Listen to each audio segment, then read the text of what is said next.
Welcome back, everyone. It is VHS, and this is going to be episode 2 of creating COD zombies in uefn. I am not going to lie to you.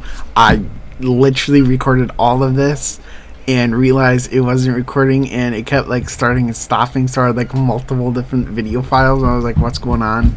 So I'm just going to restart it. I'm just going to make one big video and just edit out everything that way instead of just cutting and whatever. We're just going to do it this way. So to get into part 1, what we're going to do today is we're going to do point system, XP system, and then a wall buy. It's going to be a shorter video today, so I hope you like that. Let's get straight into it. You're going to start off by getting a zombie manager, and then you're going to want 2 stat counters. And then in the manager, you're going to name everything first. In the manager, you want to name this level zombie level 1, because that's going to be, we're going to do the zombie hardness next episode. We're going to do the zombie focused episode next, and it's going to be kind of a long video. So for right now, just put this at zombie level 1, and then the two stat counters, name 1 zombie kill credits and then zombie kill XP, or whatever point system you're going to want, tickets, whatever, it doesn't matter. And then, so we're going to start with the manager. You want to put a fiend or whatever zombies you have in your map. I always do 100 because I have this damage thing that's going to adjust all the guns. So my point might be weird for you. I mean, my health may be weird for you. I always do damage 15 to 20.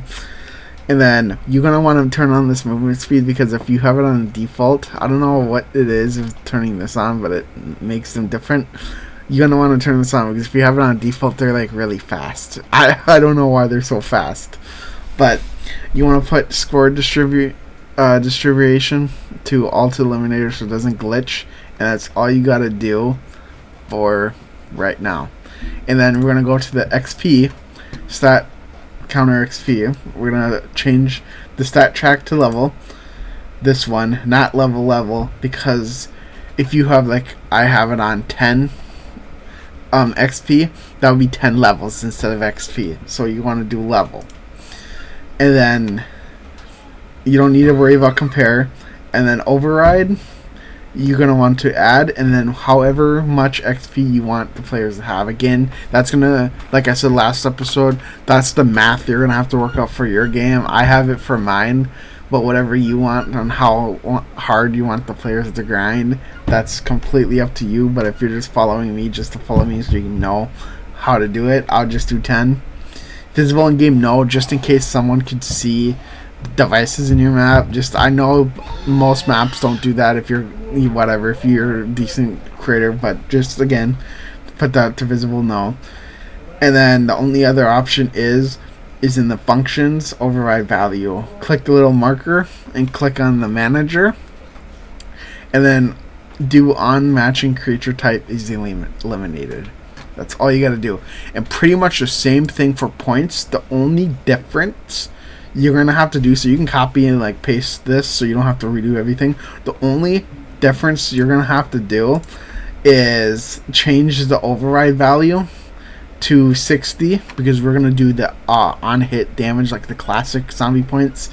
You're going to do 60 for here.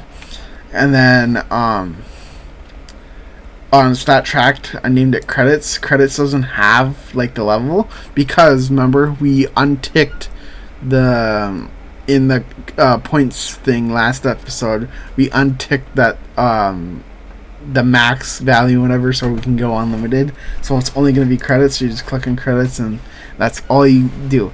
That is part 1 for this episode. Alright, so this is going to be part 3 of the episode, and you're going to want a button, a stat counter, an item placer, and a granter. And again, we're going to start naming everything. Item placer, name it gun 1. And the reason why we're having 1 at the beginning and why the names are so specific is so then you know what set of stuff is what. So once your map is fully done and you're going to play it, test it, and you're not granted a gun, you know what gun to go to. So name a gun 1. Point the stack creator, do it point checker wall by 1. The button, name it wall by buyer 1.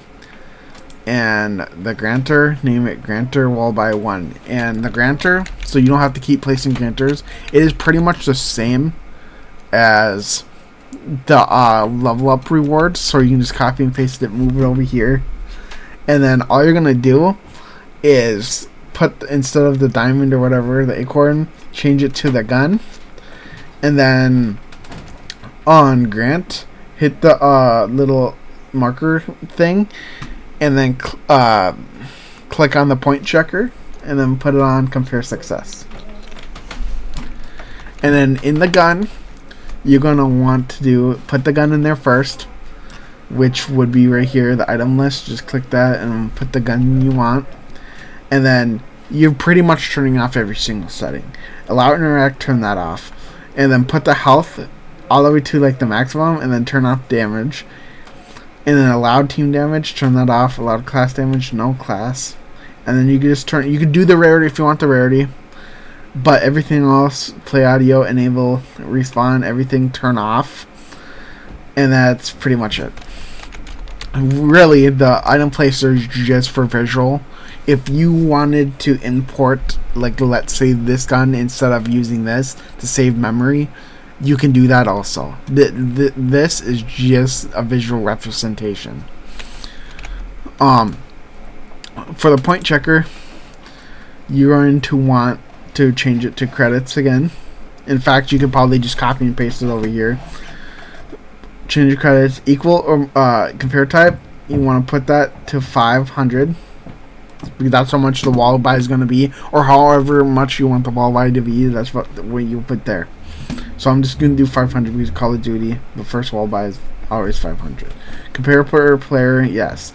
Override type, we're going to do subtract, and you're going to minus that 500 points if they have that 500 points. And then visible in game, no. Like I said, you can just copy and paste pretty much this. And then override value, you're going to click the plus sign, and you're going to click this arrow, which is just going to select itself. And then you just put on compare success, and then compare stat. You're going to click the little marker, and you're going to click the button, the wall buy button, and you're going to hit on interact, and that is pretty much it. If you're going, you can go ahead and just like copy all these. If you copy all of them at the same time and move them instead of one by one, you don't have to keep changing the settings. So if you just click all of these and you make as much as your map has, you're free to do that. But pretty much that is the wall buy system. The reason why we're doing it this way is because I like it. It's all like device based instead of coin based. I don't really like the gold, but you can always do the gold. There'll be a different tutorial on YouTube, like Granto has a good one, or just many other people who have done this with the gold. So if you want like the gold point system, feel free to do that way. I like doing it this way. I just like it. I don't know, it's cleaner to me. And then yeah, like I said, you can go ahead and place as much as you want in a row of how many guns you're gonna want. I'd recommend 2 in the spawn room, and then 1 in every single section. Would be sections are doors. So whatever you have a door, the next room that the player opens up, wall buy just 1. I would not recommend doing 2 in every single place. That would just be way too much. Alright, with that being said, that has been this episode 2 of Creating COD Zombies in uefn Fortnite. See you in the next one.